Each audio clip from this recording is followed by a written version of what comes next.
All right. Good morning. Here I am in my reading glasses and my funky morning hair.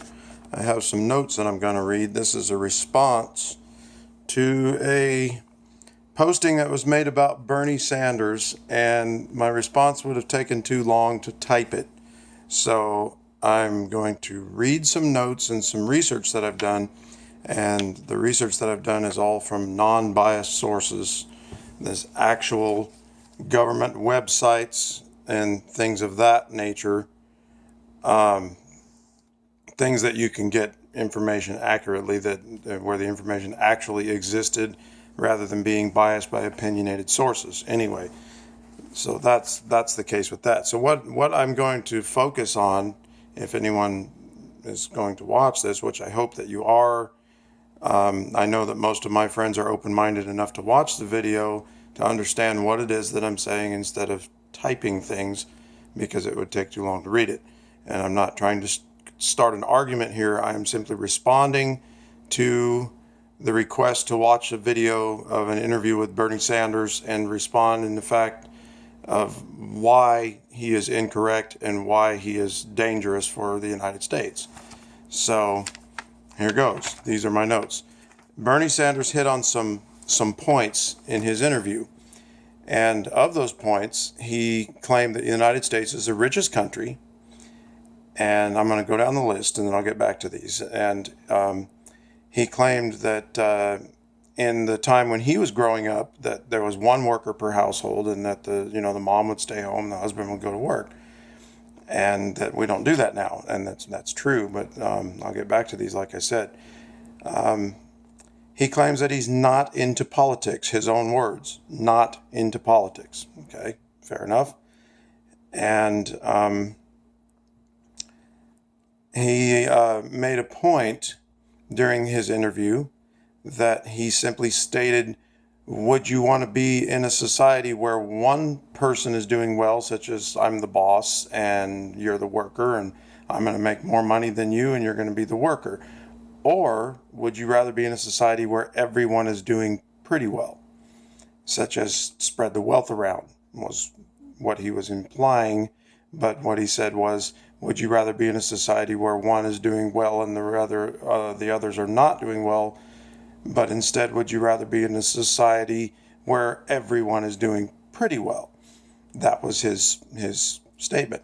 Okay, so here are the answers to his points, based, again, like I said, on non-bias, proven factorial points, places that I got this information from. They're not from Wikipedia. These places came from government websites, from historical records from these websites that have to do with gross domestic product, inflation rates, times in office, things of that sort, actual money that people could use versus money that people could not use because of inflation and so on and so forth.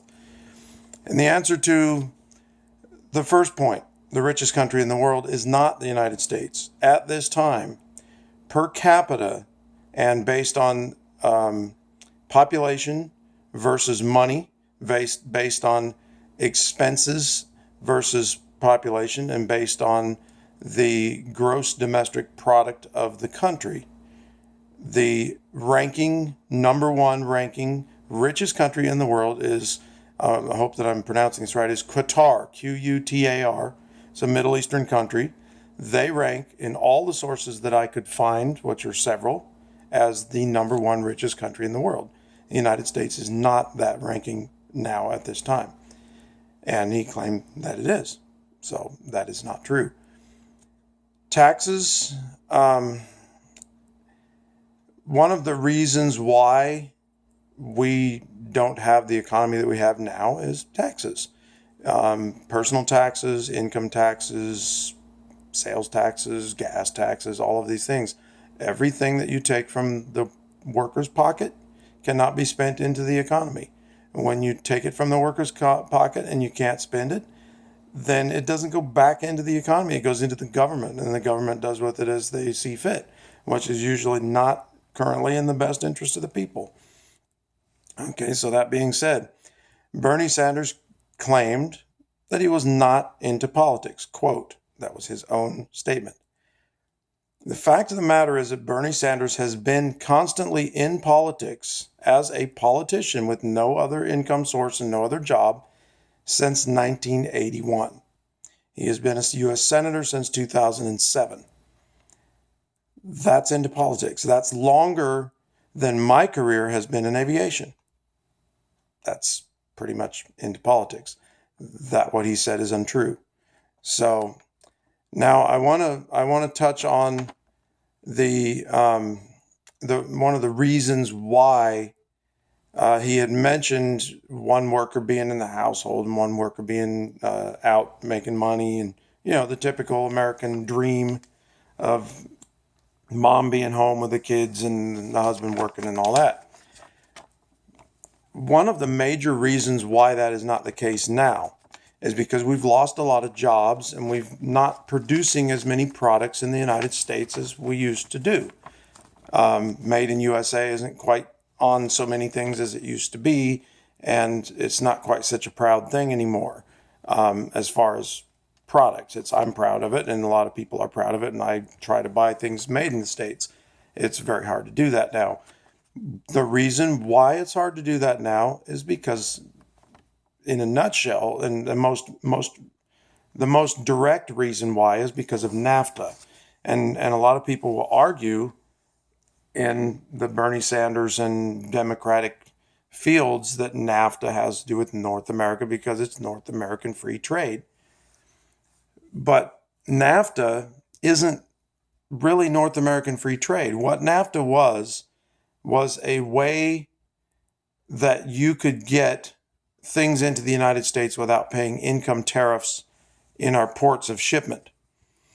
And what I'm saying here is that at the time that NAFTA was signed into law, we did not import very many things from Canada, and we did not import very many things from Mexico because there were not things to import that were significant as far as the economy would go. We would export things from the United States that were manufactured here to other parts of the world, and then we would import things from the other parts of the world that were needed for us, and we did trade. We imposed tariffs on shipments coming into the United States because we didn't want to have low-price goods coming into the United States that would affect the manufacturing of the people in this country from doing their jobs. So to get around that and to allow for other countries to bring very low-priced goods, walk around Walmart and you'll see what I'm talking about, into this country, to do that, you needed a way to get around the tariffs. And here's the way that they do that. NAFTA allows for shipment from Mexico and Canada into the United States freely with no or very low tariffs or import taxes or whatever, however you want to put it. So things can pass over the Mexican and Canadian borders very freely, very easily. Look at all the Fiat 500s driving around and all the Ford F-150s driving around. All of the Fiat 500s were built in Mexico. They're not Italian cars. A lot of the F-150s were built in Canada. A lot of the Ford parts that go into the cars that were assembled in the United States were built in Canada. They were brought into the United States freely because of NAFTA. So it allows them to build things cheaply in low-income countries or in different regulatory rate countries and bring them into the United States and allow the U.S. worker to lose his job because the products are not made here. Now, a lot of people will say, well, the other countries have tariffs. Well, they don't. And the reason they don't is simply this. I only focused on Mexico because it was easiest to find. I didn't have a lot of time, okay? Mexico has an agreement called the Trans-Pacific Partnership Agreement. I didn't happen to write down when this was made into law, but anyhow, the Mexican Trans-Pacific Partnership Agreement allows for the same thing that a NAFTA does to the United States. It allows for very low expense trade or free trade in some cases. And the partnership agreement includes a lot of countries such as Australia and Japan and places like that into Mexico, but it also includes Southeast Asia. And in including Southeast Asia, it allows things from China to be shipped to Southeast Asian ports and to be sent to the United States through Mexico through very low or free trade agreements. This affects the manufacturing in the United States by causing low-priced goods to come into the U.S. to compete with United States goods that would be built at United States wages.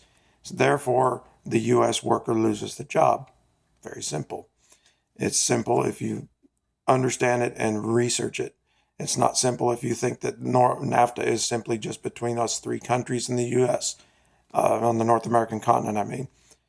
Anyhow, a lot of people claim that NAFTA was a Bush thing. It was not. NAFTA was signed into law in 1994. At that time, Clinton was president. He was president in 1993. The NAFTA law did not start until, as far as being made, until the year before when Clinton was into office. It was one of his first major points. So it is not a Bush thing. So don't go back with that silly argument, because unlike the world would like to think right now, all of the problems are not Bush's problems. They have been around due to 1994, Bill Clinton, Obama, for other things such as healthcare and all that, has been in office for 7 years, and people are still blaming Bush. It's not Bush's fault. Blame those who are causing the problem. Use your head a little bit. Okay. Anyway, going to one of Bernie Sanders' statements, he stated that wouldn't you like to be in a society where everyone is doing pretty well? Not one person, the boss or whatever, doing well and those underneath them doing not so well. On that point, I looked up some of the gross domestic product rates and some of the growth rates. Okay, the adjusted for inflation growth rate, personal gross rates, gross domestic product gross rates.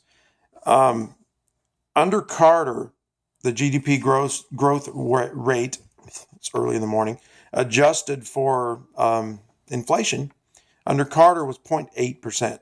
That was the economic growth. Under Reagan, it was 1.8% adjusted for inflation. That is over 100% increase, okay, just with the economic policies that Reagan put into place.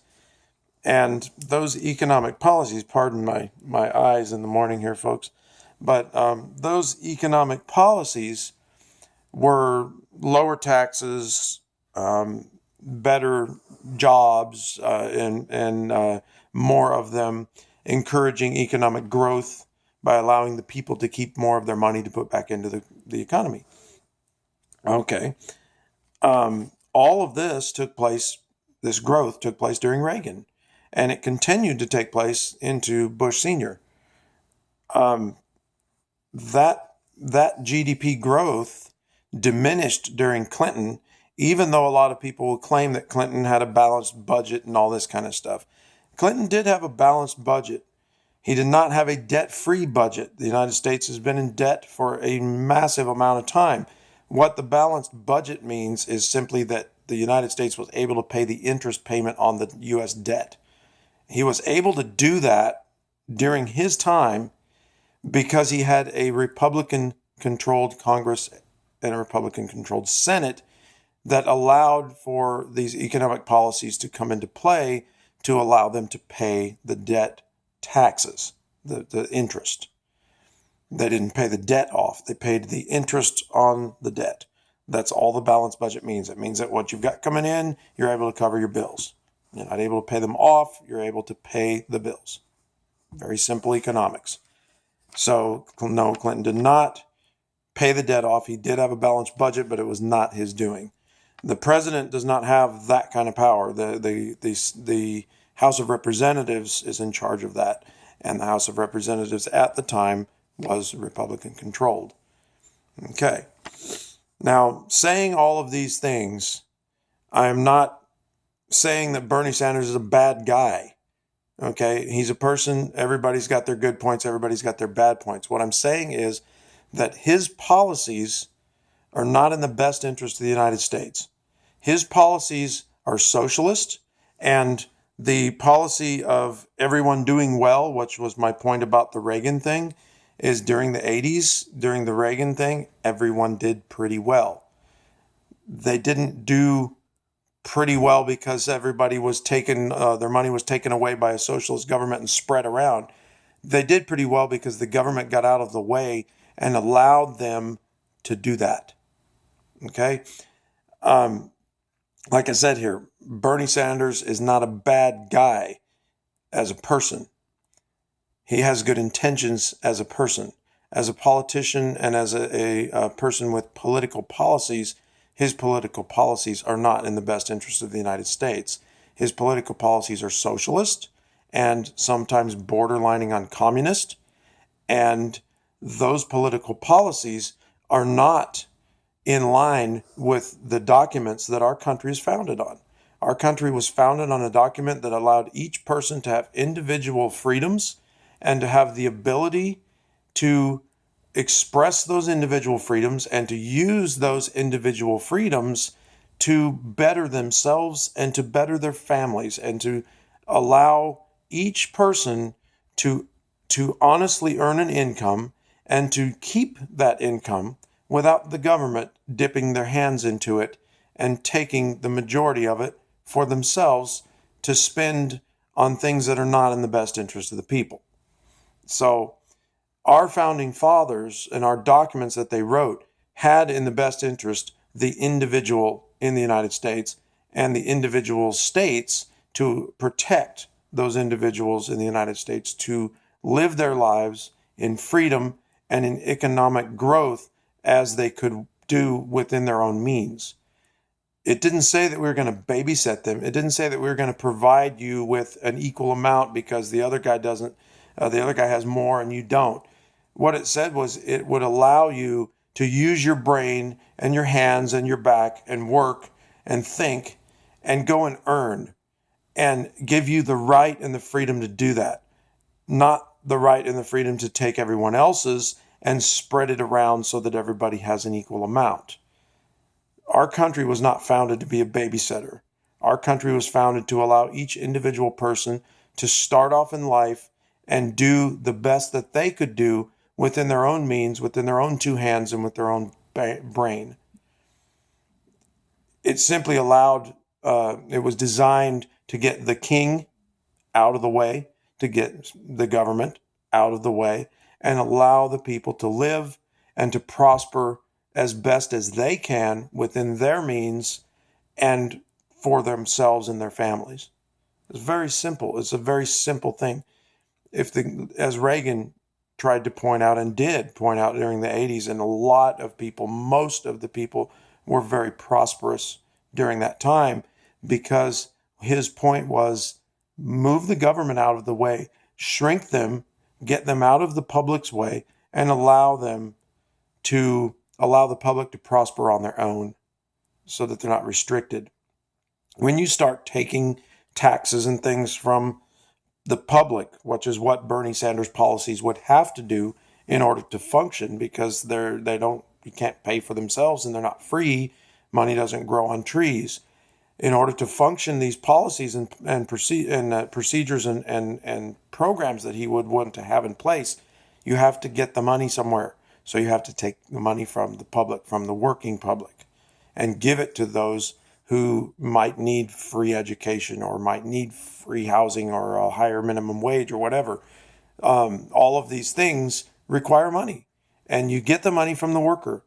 And if you diminish the worker by taking the money from the worker's pocket, you slowly diminish the amount of workers because those workers slowly turn to the government for help because they can't survive. And what you end up doing is you end up with a place that happens exactly like the Soviet Union did. The Soviet Union was huge. They did exactly what Bernie Sanders is starting to claim to want to do, and they failed because eventually they ran out of workers. which is why you have all of these Eastern Bloc or ex-Eastern Bloc countries in turmoil over in, Turkey and all these other places around Turkey, Greece, and so on and so forth, are having problems because a lot of those countries, I can't name them off the top of my head right now, but a lot of those countries that are in Turkey and East that used to be part of the Soviet Union are now trying to be independent countries. They broke away from the Soviet Union when the Soviet Union fell and became only Russia because of the policies that Bernie Sanders is talking about putting into place. If he is successful, or even if Hillary comes into office and she takes these policies and pursues them as well, if she is successful, those policies are going to cause the United States to have that same effect and fall apart. Anyway, I'm sorry that I took 20 minutes to try to explain these things, but I hope that you watch it, and I hope that you understand what I tried to say, and that I hope that we go in a better direction than what the United States is trying to go into right now. So, God bless America, and thank you for watching.